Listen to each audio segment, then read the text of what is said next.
First, the bushfire emergency has been an unrelenting and, of course, devastating natural disaster. Already, it's had so many firsts. The need for a relief and recovery fund, the likes of which we've never seen in this country. Never before have we needed to send in army reserves, and never before have we seen the multi-layered involvement of the Australian Defence Force, including the Navy. Those charged with arson have compounded the loss of property and lives in a way police have never reported on before. And the numbers of alleged pyromaniacs in New South Wales make it a national disgrace.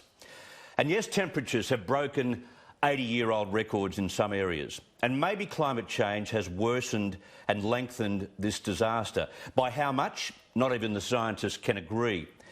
But despite all of the enormous work being done by federal authorities at the insistence of the Prime Minister, and despite the impact of a massive, lengthy drought and huge incidents of arson, Scott Morrison is still being used by obsessed global warming activists as the chief punching bag.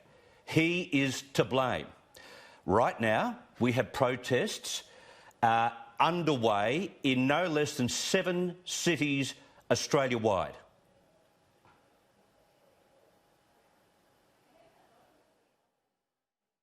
Could we urge the CPA to work closely with the Australian Members of Parliament to make them much...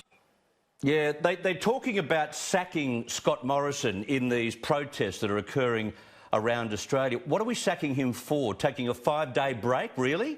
Or the fact that he's following our UN agreement on carbon dioxide emissions? We are following the targets.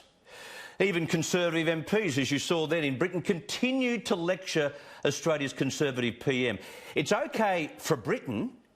They were able to get nuclear power underway in the United Kingdom. Our Greenies, our ALP, still stand in the way of even allowing a conversation in the Parliament to introduce nuclear. That's what the UK has been able to get over the line and bypass virtually coal. We can't do that. Renewables here won't provide baseload power. But thanks for the lecture. In the United States, where they've withdrawn from the Paris Agreement, as we know, actor Yael Stone, an Australian, is coming back home to fight what she says is the war of climate change.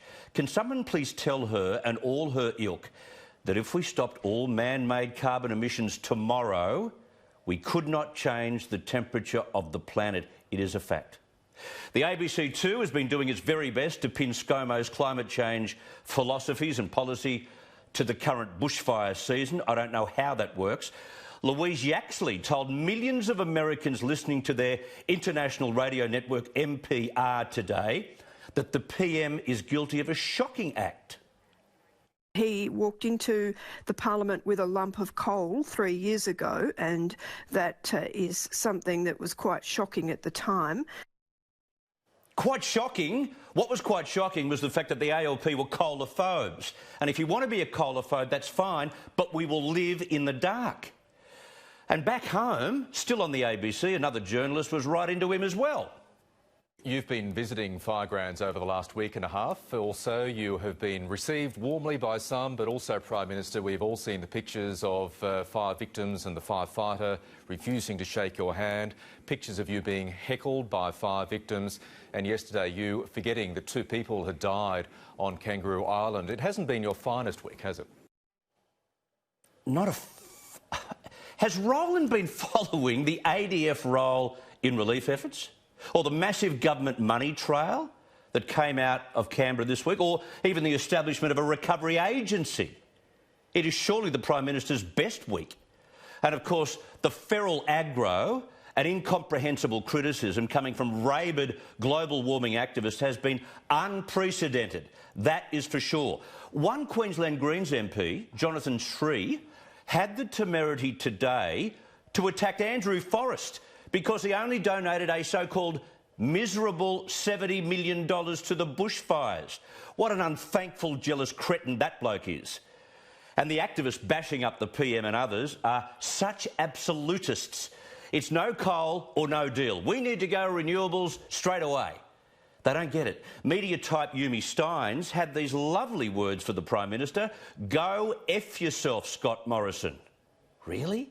That was her way of urging people to attend a climate picnic protest at Parliament House next month. And it's been well reported what Green Senator Mehreen Faruqi tweeted recently on the subject. Just F off, she said.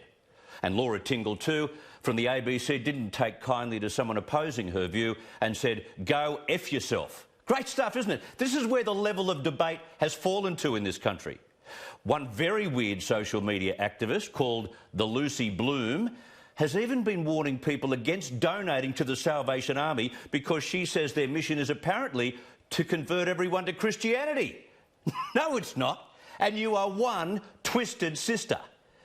There's this wild wave of hate out there from people who are overestimating what such a low emitter like Australia can accomplish from this part of the world about warming the planet.